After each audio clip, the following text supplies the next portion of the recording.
నమస్తే, welcome to current affairs light YouTube channel. ఇవాళ మన క్లాస్లో రీసెంట్ జరిగినటువంటి కరెంట్ అఫైర్స్లో ఇంపార్టెంట్ కాన్సెప్ట్ నేర్చుకుందామండి. మీకు కనుక మా ఛానల్లో ఉన్నటువంటి వీడియోస్ అండ్ ఎక్స్ప్లెనేషన్ నచ్చినట్లయితే మా ఛానల్ లైక్ చేయండి, షేర్ చేయండి అండ్ సబ్స్క్రైబ్ చేయండి. Welcome to current affairs light YouTube channel. ఇవాళ కాన్సెప్ట్ వచ్చేసి హార్పిక్ లూకేటర్. లూకేటర్ అంటే మనం లూ అన్నప్పుడు అది టాయిలెట్స్ని డిఫైన్ చేస్తుంది. సో ఇక్కడ మనం తీసుకున్నటువంటి హార్పిక్ లూకేటర్ అనేటువంటిది ఎందుకోసం అండ్ ఇటువంటి కొత్త రకమైనటువంటి యాప్ అనేది ఎందుకు తీసుకొచ్చారో మనం తెలుసుకుందాం. అండ్ ఇక్కడ హార్పిక్ లూకేటర్ అనేది ఏదైతే ఉందో అది కొత్తగా వచ్చినటువంటి ఒక యాప్ అనమాట. అండ్ ఇది ఎవరి కోసం డిజైన్ చేశారంటే ఎస్పెషల్లీ మహిళల కోసం ఈ యొక్క యాప్ అనేది డిజైన్ చేయడం జరిగింది. ఎందుకోసం అంటే మహిళలు బయట ప్రదేశాల్లో ఉన్నప్పుడు వాళ్ళు పబ్లిక్ టాయిలెట్స్ని వాడుకోవడం అనేది అంత ఈజీ కాదు. ఎందుకంటే ఎక్కడ ఏ విధంగా పబ్లిక్ టాయిలెట్స్ ఉన్నాయనేది కొత్త ప్రదేశాలకు వెళ్ళినప్పుడు తెలియకపోవచ్చు. అండ్ ఎస్పెషల్లీ మహిళలకి చాలా ఇబ్బందిగా ఉంటుంది, హెల్త్కి ప్రమాదకరంగా మారుతుండడం వల్ల ఈ హార్పిక్ లొకేటర్ అనే యాప్ ఇవ్వడం ద్వారా మహిళలు ఈజీగా పబ్లిక్ టాయిలెట్స్ ఎక్కడున్నాయో వాటిని లొకేట్ చేయడానికి సహాయపడుతుంది. అండ్ దీని ద్వారా ఏంటంటే మహిళలు త్వరగా ఎక్కడున్నాయో కనుక్కోవచ్చు.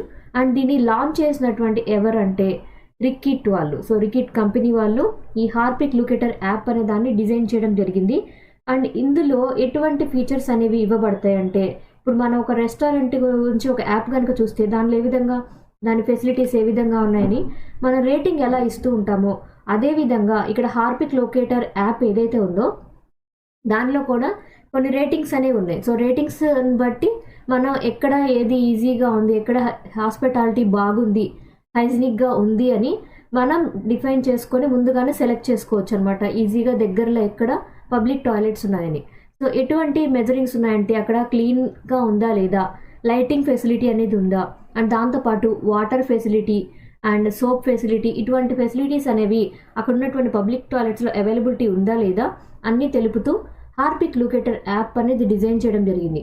అసలు ఇటువంటి యాప్ అనేది ఎందుకు డిజైన్ చేశారంటే రీసెంట్గా జరిగినటువంటి ఒక సర్వే ప్రకారం ఢిల్లీలో నియర్లీ 70% మంది మహిళలు ఆ పబ్లిక్ టాయిలెట్స్ ఎక్కడున్నాయని లొకేట్ చేసి అక్కడ యూజ్ చేసుకోవడానికి ఇబ్బంది పడుతున్నారు అనమాట.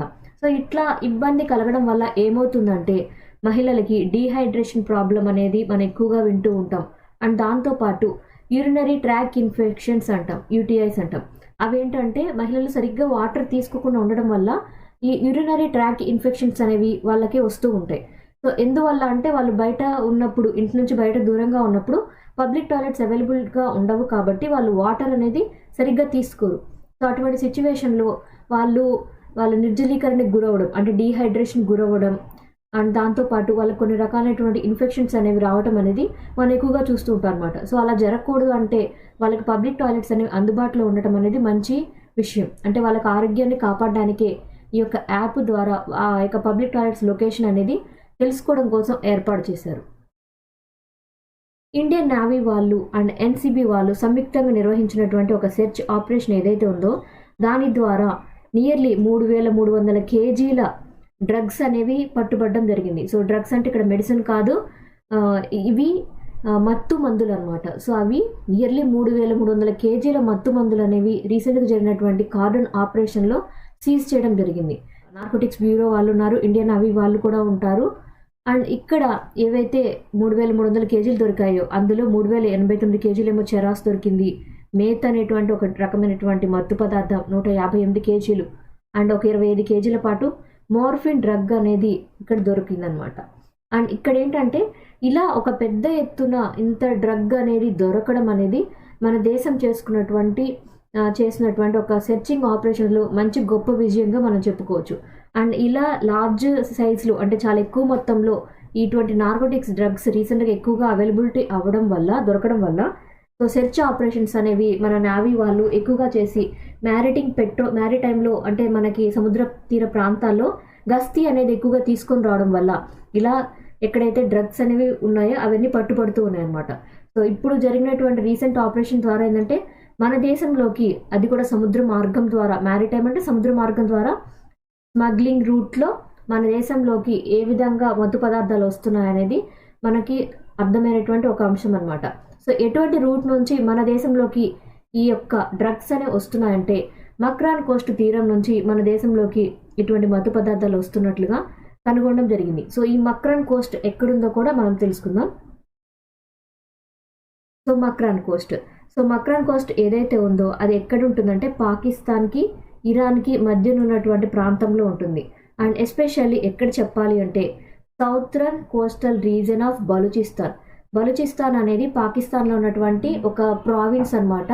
ఆ ప్రావిన్స్లో పాకిస్తాన్లో ఉన్నటువంటి ప్రావిన్స్లో ఉన్నటువంటి తీరరేఖ ప్రాంతం ఏదైతే ఉందో అది సౌత్రన్ కోస్టల్ రీజన్గా అంటే దక్షిణ తీరంగా ఉన్నటువంటి ప్రాంతం ఏదైతే ఉందో అది మక్రాన్ కోస్ట్గా పిలువబడుతుంది. అండ్ దాంతోపాటు ఇరాన్ యొక్క దక్షిణ ప్రాంతం అండ్ దాంతోపాటు and Coast of Gulf of Oman అంటే మనకి ఒమెన్ దగ్గర ఉన్నటువంటి గల్ఫ్ తీరం ఏదైతే ఉందో అంటే అక్కడ ఉన్నటువంటి సన్నని తీర ప్రాంతం ఏదైతే ఉందో మధ్యలో ఉండేటువంటిది ఆ ప్రాంతంలో అండ్ ఇరాన్ యొక్క దక్షిణ ప్రాంతం అండ్ పాకిస్తాన్లో ఉన్నటువంటి బలూచిస్తాన్ నుంచి దక్షిణ తీర ప్రాంతం ఏదైతే ఉందో ఇక్కడంతా కూడా విస్తరించి ఉన్నదే మక్రాన్ కోస్ట్గా పిలువబడుతుంది. అండ్ ఇక్కడ మక్రాన్ కోస్ట్ ఏదైతే ఉందో అది వెస్ట్ సైడ్లో ఇరాన్ తోటి గల్ఫ్ ఆఫ్ ఒమెన్ తోటి కంబైన్ అయి ఉంటుంది. అండ్ ఎక్కడ ఉందంటే మన కరాచీకి ఉత్తరాన ఉన్నటువంటి సోమ్నియాని బే వరకు కూడా విస్తరించి ఉందన్నమాట.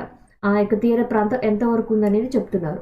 అండ్ మక్రాన్ కోస్ట్ ఏదైతే ఉందో అది మనకి రీసెంట్గా మన పొలిటికల్ మ్యాప్ పరంగా చూస్తే ఏ విధంగా ఉంటుందంటే పాకిస్తాన్ని ఇరాన్కి మధ్యన ఉన్నటువంటి ఒక బౌండరీ లైన్గా ఈ మక్రాన్ కోస్ట్ అనేది మిడిల్లో ఉంటుందన్నమాట. అండ్ మక్రాన్ కోస్ట్ అనేది రెండింటికి మధ్యలో ఉన్నటువంటి మొత్తం తీరరేఖ ప్రాంతం ఒక డివిజన్ లైన్గా కూడా మనకి కనిపిస్తూ ఉంటుంది. అండ్ ఇక్కడ మనం చూసినట్లయితే ఏ విధంగా మక్రాన్ కోస్ట్ అనేది విస్తరించి ఉందో చూద్దాం. అండ్ ఇక్కడ పైన ఉన్నటువంటి పాకిస్తాన్ పైన ఉన్నటువంటిది ఇక్కడ పైన ఉండేది ఆఫ్ఘనిస్తాన్ అనమాట. ఇటు సైడ్ ప్రాంతం ఏదైతే ఉందో అది ఇరాన్ అండ్ పాకిస్తాన్లో ఉన్నటువంటి బలూచిస్తాన్ ప్రాంతం ఏదైతే ఉందో అది ఇక్కడ ఉంటుంది. అండ్ ఇక్కడ నుంచి అంటే ఇక్కడ మనకి ఇండియాలో ఉన్నటువంటి పంజాబ్ ప్రాంతం అండ్ హర్యానా ప్రాంతం ఏవైతే ఉన్నాయో గుజరాత్ ప్రాంతం ఏదైతే ఉందో అవన్నీ కూడా ఇక్కడ ఉంటుందన్నమాట.